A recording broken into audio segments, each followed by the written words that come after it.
Hello guys, இது உங்கள் கவித்தமிழ் anime. இன்றைக்கி நம்ம லாலா பிளான்ட் அனிமேவோட 36வது எபிசோட தான் பார்க்க போகிறோம். வாங்க எபிசோடுக்குள்ளே போயிடலாம். அடுத்த சீனில் ஓனரையும் தண்ணியில் அவரோட பவரை செலுத்திக்கிட்டு இருக்காரு. அப்போ பக்கம் இருக்கிற பாறை உடைஞ்சிட்டு கீழே விழுது. அந்த இடத்துக்கு விளையாட்டு எனர்ஜி வருது. இதை பார்த்து தான் அங்கே கிளம்பி போகிறாரு. இது அந்த மாஸ்டர் கோவும் சென்ஸ் பண்ணிடுறாரு. எப்படி இந்த சோல் பேரியர் இந்த ஐலாண்ட்லேருந்து மறைஞ்சி போச்சு, இது ஒருவேளை அந்த பையன் பண்ண வேலையான்னு பார்க்க போகிறாரு. அடுத்த சீனில் ஹீரோவை தான் காட்டுறாங்க. இந்த பேரியர் இப்போ மறைஞ்சி போச்சு, இது எப்படி நடந்திருக்குன்னு ஹீரோ கேட்குறான். அதுக்கு அந்த ட்ராகன், நான் நினைக்கிறது உண்மையாக இருந்தால் இந்த மறையில் தண்ணியில் விட்டு வெளியே வந்ததுனால இது மறைஞ்சி போயிருக்கலாம். அதே மாதிரி இந்த பேரியர் ரிமூவ் ஆனால பெரிய சத்தம் ஏற்பட்டுச்சு, அதனால் இங்கே நிறைய பேர் வரலாம், இப்போ நம்ம இங்கேருந்து போகலான்னு சொல்லுது. ஹீரோவும் ரொம்ப நேரம் ஆச்சு, நான் கண்டிப்பாக ஜேட் ஸ்டோனை கண்டுபிடிக்கணும்னு சொல்கிறான். அப்போ அவன் எல்லா இடத்தையும் சர்ச் பண்ணி பார்க்குறான். அங்கே ஒரு ஜேட் ஸ்டோன் இருக்குது. ஹீரோவும் அந்த இடத்துக்கு போயிடுறான்.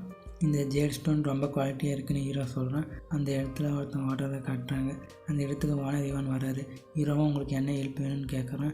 நீ அந்த மர ஹெல்ப் எடுத்துகிட்டு தானே, நீங்கள் என்ன சொல்கிறீங்கன்னு எனக்கு சுத்தமாகவே புரியல. அப்புறம் 2 பேரும் ஃபைட் பண்ண ரெடியாக இருக்குது. ஹீரோவும் என்னோடய பாடியை நகர்த்த முடியலன்னு சொல்கிறான். அதுக்கு அந்த ட்ராகன், இது ஒரு ஃபார்மேஷன், நான் உனக்கு ஹெல்ப் பண்ணுறேன், ஆனால் கொஞ்சம் டைம் ஆகும். ஹீரோவும் இவனை சமாளிக்கிறது ரொம்ப கஷ்டம்னு சொல்கிறான். அப்போ அவன் ஹீரோவோட வயிற்றுலேயே கையை வச்சு செக் பண்ணி பார்க்குறாரு. நான் கொஞ்சம் கூட எதிர்பார்க்கல, இதுக்காக தான் நான் ரொம்ப வருஷமாக வெயிட் பண்ணேன், ஆனால் கடைசியில் அது என்ன சூஸ் பண்ணல. ஒரு வேளை நான் அதுக்கு ஏற்றவனா இல்லையோ, சரி இதை கட்டாயப்படுத்த முடியாது, நான் இங்கேருந்து கிளம்புறேன்னு சொல்கிறாரு. அப்போ ஹீரோ அந்த ஃபார்மேஷனை உடைச்சிட்டான். இதை பார்த்த ஓனர் இவன் கொஞ்சம் இன்ட்ரெஸ்டிங்காக தான் இருக்கான்னு சிரிச்சிட்டே போகிறாரு.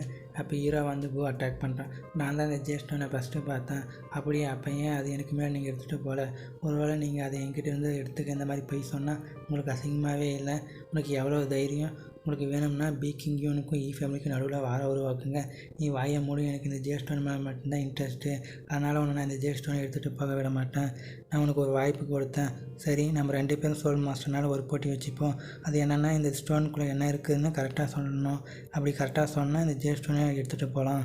சரி நான் ஒத்துக்கிறேன், ஃபஸ்ட்டு நீயே ட்ரை பண்ணு. ஹீரோவாக அதை செக் பண்ணி பார்த்துட்டு சொல்கிறான். அதில் ஏன்சியன்ட் பியூர் ரெட்டால் ஆன ஒரு ஃப்ளவர் இருக்குது, அதே மாதிரி அதில் 11 ஃப்ளவர் இருக்குது. அவனும் நான் செக் பண்ணி பார்த்துட்டு சொல்கிறேன்னு சொல்கிறான். அதை உடச்சி பார்த்தா அதில் அந்த ஃப்ளவர் தான் இருக்குது. இது எப்படி பாசிபிள்னு கோவப்படுறான். இங்கே எதுவும் முடியாதுன்னு ஒன்றும் இல்லை, நான் சொன்ன மாதிரி வின் பண்ணிவிட்டு அதனால் நான் எடுத்துகிட்டு போகிறேன்னு ஹீரோ சொல்கிறான். டே சின்ன பையன், நான் யாருன்னு உனக்கு காட்டுறேன்னு சொல்கிறான். அப்போ அவனோட கையில் ஒரு சின்ன பால் மாதிரி உனத்து கொண்டு வரான். அடுத்த சீனில் ஓனர் ஈயை தான் காட்டுறாங்க. ரொம்ப நேரம் ஆச்சு, ஏன் அவன் வெளியே வரல, ஒருவேளை அவன் ஆபத்தில் மாட்டிக்கினானா என்ன. அப்பா நான் இன்ஃபென்சியோட சோல் பவர் முன்னாடியே பார்த்துருக்கேன், அதனால் அவன் மாஸ்டர் குவாவோட வீக்கான ஆள் இல்லை, அவன் மேலே நம்பிக்கை வைங்க, அவரும் சரின்னு சொல்கிறாரு. அடுத்த சீனில் ஹீரோ எல்லா ஸ்டோனையும் செக் பண்ணி பார்த்துட்டு இருக்கேன். அந்த இடத்துக்கு மாஸ்டர் கு வராரு. டே சின்ன பையன், நான் கூட இன்னொரு தடவை போட்டி போட நினைக்கிறேன், நீங்கள் கிவ்அப்பே பண்ண மாட்டீங்களான்னு ஹீரோ கேட்குறான். நீ அந்த போட்டியில் ஏதோ ஃப்ளூக்கில் வின் பண்ணிட்டேன், இப்போ இன்னொரு தடவை வின் பண்ணி காட்டுறான்னு சொல்கிறாரு. ஹீரோவும், நீங்கள் என்ன நினச்சிட்டு இருக்கீங்க, நீங்கள் சொன்னால் நான் பெட் கட்டணுமா, நீ ஒருவேளை இது கரெக்டாக சொன்னேன்னா நான் இந்த ஜேட் ஸ்டோனை உனக்கு தரேன், அது மட்டும் இல்லாமல் நான் இந்த போட்டியிலேருந்து வெளியே போகிறேன், என்ன போட்டிக்கு ரெடியா. ஹீரோவும் இவன் என்ன போட்டியிலேருந்து வெளியே போகிறது ஈஸியாக சொல்கிறான். ஒருவேளை இன்ஃபென்சி முட்டாள்னு நினைக்கிறானோ. டே ட்ராகன், எனக்கு கொஞ்சம் ஹெல்ப் பண்ணு, இந்த ஸ்டோனில் என்ன வித்தியாசமாக இருக்குன்னு சொல்லு, நீ என்ன பெட் கட்டுறியான்னு கூ கேட்குறான். அப்போ அந்த ட்ராகன் சொல்லுது, நீ பெட் கட்ட ஒத்துக்கோ, ஆனால் ஒன்று மட்டும் ஞாபகம் வச்சுக்க, நீ வின் பண்ணக்கூடாது.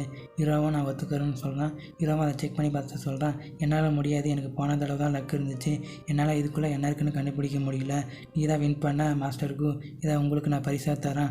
அவனும் இது எப்படி வெடிக்காமல் போச்சு, ஒருவேளை இது தப்பான ஸ்டோனானு அதில் சோல் பவரை யூஸ் பண்ணால் அது வெடிச்சிருது, இதுதான் உன்னோட மாஸ்டர் பிளானா.